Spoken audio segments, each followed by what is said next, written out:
berapa sih sekarang? Aku umurnya 20 tahun. Kamu pernah dengar nggak kayak hamil muda gitu? Sering.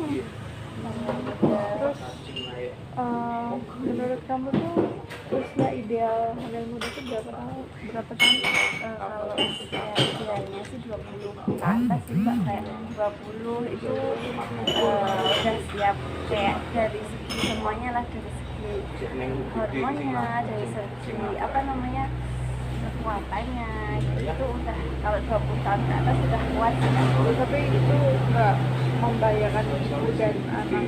Kalau udah umur gitu sih insya Allah enggak sih Mbak, tapi kalau sebelum di bawah umur itu tuh kayak lebih banyak membahayakannya, karena dia ibaratnya belum kuat nih, belum kuat rahimnya gitu, dari segi rahim dia belum kuat tuh. Tapi kalau udah 20 tahun ke atas kan dia udah kuat rahimnya, jadi dia udah kayak, kalau dari segi rahim dia udah kuat. Tapi kalau untuk resiko itu tuh kembali ke diri sendiri sih Mbak, kembali kayak nanti gimana waktu dia hamil, apakah nanti ibunya punya mengalami anemia atau gimana, atau nanti kurang gizi kayak gitu, nanti ngaruhnya kan ke anak. Terus menurut kamu tuh kalau umur segitu tuh kayak resiko maksudnya sama janinnya itu sama bayinya itu berpengaruh nggak? Apa umur? Ya kalau waktu selama dia hamil dia nggak menjaga kesehatan, dia nggak menjaga nggak apa ya, berusaha untuk anaknya sehat, itu dia nanti beresiko banget sih. Apalagi BPLR itu tuh sangat kayak apa ya, kasus yang banyak terjadi pada wanita yang dia hamilnya itu masih muda, karena kan mungkin dia kurang paham mengenai kehamilan segala macam, jadi kan ibarat persiapannya emang kurang. Terus kira-kira persiapan apa aja sih yang disiapkan buat ibu muda yang lagi hamil? Kalau persiapan dari ibu ya, dari ibu untuk anak itu kayak kita bisa mengkonsumsi asam folat tuh Mbak. Kayak asam folat itu buat apa sih? Asam folat itu untuk pembentukan susunan syaraf dan otak, darah bayi gitu kan. Terus kayak ada lagi mengkonsumsi protein, makan protein, mengkonsumsi makanan yang kayak protein.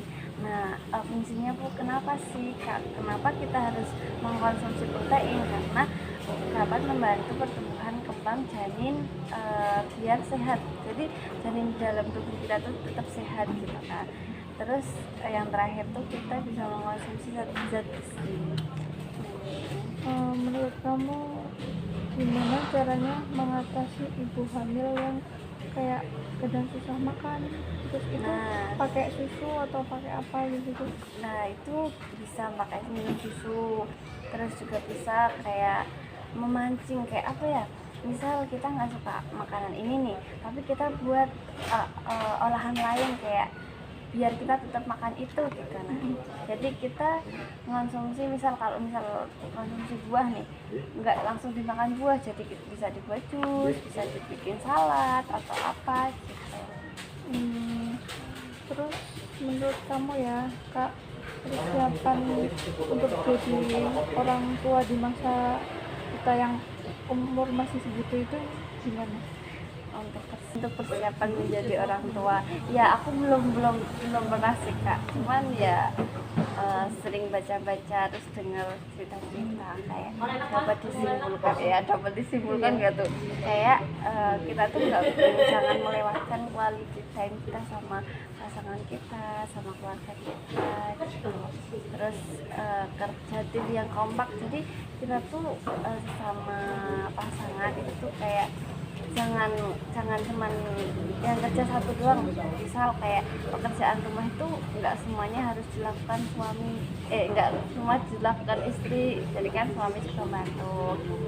Terus juga kalau kita misal ada masalah nih, kita tuh memecahkan masalah dengan kepala dingin gitu. Jadi nggak pakai emosi gitu. Terus kalau misal sama suami istri mesti kayak pasangan gitu, kita tuh jangan ada rahasia, jadi kayak saling terbuka gitu. Kenapa? Karena emang komunikasi itu sangat penting gitu kan. Kalau misal ada sesuatu yang sembunyi pasti kan curiga, terus nanti malah memunculkan kayak suatu hal yang tidak diinginkan. Tapi biasanya kan kalau pasangan muda itu apalagi masih umur segitu kan masih memikirkan egonya masing-masing. Nah, Dan menurut kamu itu gimana? kalau menurut aku sih itu tuh kembali sih Mbak, kayak gimana sebenarnya kalau bicara ego itu susah sih ya.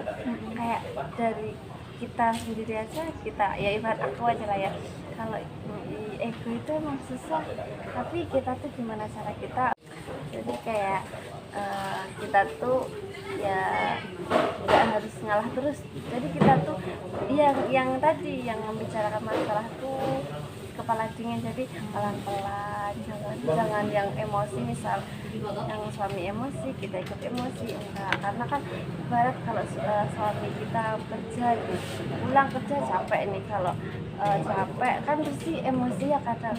Nah kalau kita pakai emosi, nah kemasuk lah nanti sama ibarat api ketemu api lah kebakaran.